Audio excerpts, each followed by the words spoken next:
Hola, ¿cómo están? En esta oportunidad vamos a ver, explicar el factor temperatura, ¿ah? Dentro de los factores que afectan el equilibrio químico. Vamos a comenzar con un ejercicio, la parte A de un ejercicio. Este ejercicio nos dice, ¿cómo afecta un aumento de la temperatura la concentración en equilibrio de las especies subrayadas en el sistema 1,1 y 1,2? Acá tenemos el sistema 1,1, representado por esta ecuación química en equilibrio, y en este caso la sustancia subrayada es un producto, ¿tá? El hidróxido de calcio acuoso. Quiere saber, y otra cosa importante que nos da acá, porque cuando estoy hablando de factor temperatura, además de tener la ecuación en equilibrio, necesito que me den el dato de la variación de entalpía o delta H. En este caso tiene un valor negativo, menos 82 kJ.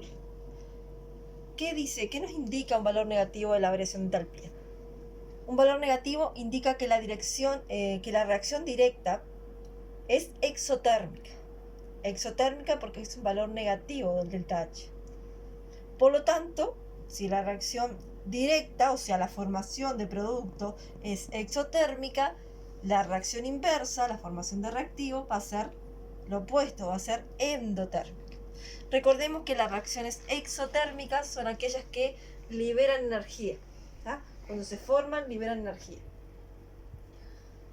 Y las reacciones endotérmicas son aquellas que absorben energía para producirse la reacción, ¿tá?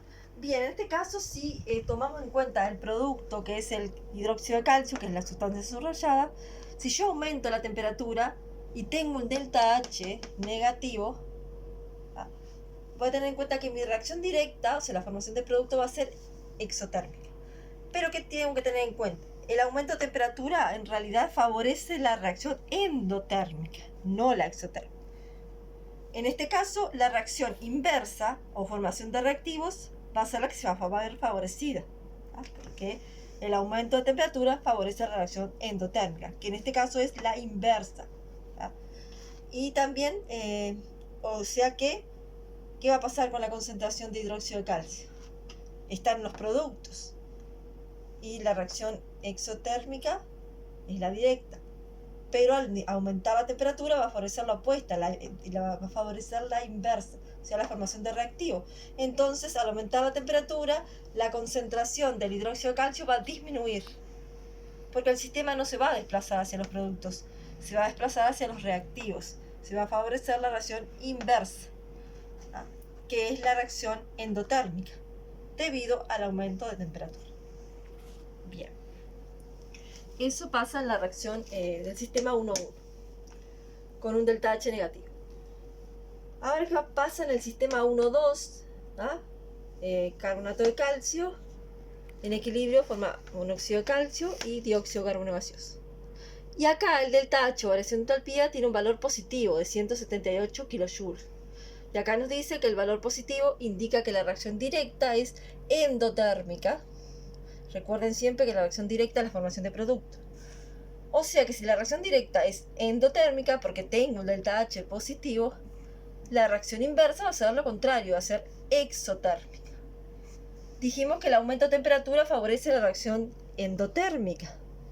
Si la directa en este caso es endotérmica, porque tengo un delta H positivo, va a favorecer la formación de producto. Y mi sustancia subrayada es un producto justamente, es el dióxido de carbono gaseoso. Por lo que la concentración de CO2 va a aumentar, ¿tá?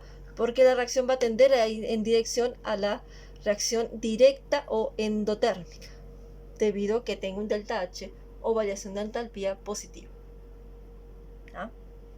Bien. Ahora estamos hablando, en los dos casos estamos hablando del aumento de temperatura. Vuelvo a repetir, aumento de temperatura siempre va a favorecer la reacción endotérmica. Y acá lo vimos aplicados en una reacción exotérmica y en una endotérmica. Ahora vamos al la otra parte del ejercicio, la parte 1b. Y acá dice cómo afecta una disminución de la temperatura la concentración de las especies subrayadas en el sistema 1,1 y 1,2. Eso, al contrario de la parte A, es disminuir la temperatura en vez de aumentar. Sigo teniendo los mismos sistemas, las mismas sustancias subrayadas, los mismos delta-H. Pero ¿qué va a pasar acá? En este caso, al disminuir la temperatura, se favorece la reacción exotérmica, la liberación de energía. Y acá, como justamente el primer sistema es exotérmico, la reacción directa es exotérmica porque tengo un delta-H negativo, o sea, la formación de producto va a ser la exotérmica. Si disminuye la temperatura, favorece la reacción exotérmica. Entonces va a favorecer la formación de productos, que es donde va la reacción exotérmica, la directa, en este caso, porque tengo un delta-H negativo. ¿Y qué va a pasar? Justamente el hidróxido de calcio es un producto. Entonces, si se favorece la reacción directa, la concentración de hidróxido de calcio va a aumentar. Aumenta. Porque tengo un delta-H, en este caso, negativo.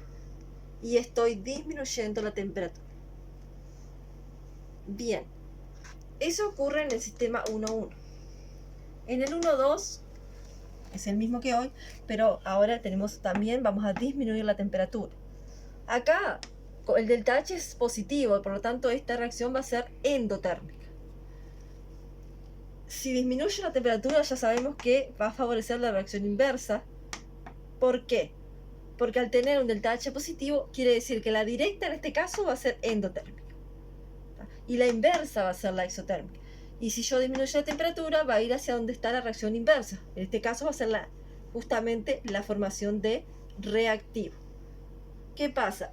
El sistema se va a desplazar entonces hacia la formación de reactivo, que es donde está la reacción inversa, que es la exotérmica. Porque la directa ya sabemos que es endotérmica porque tiene un delta-H positivo.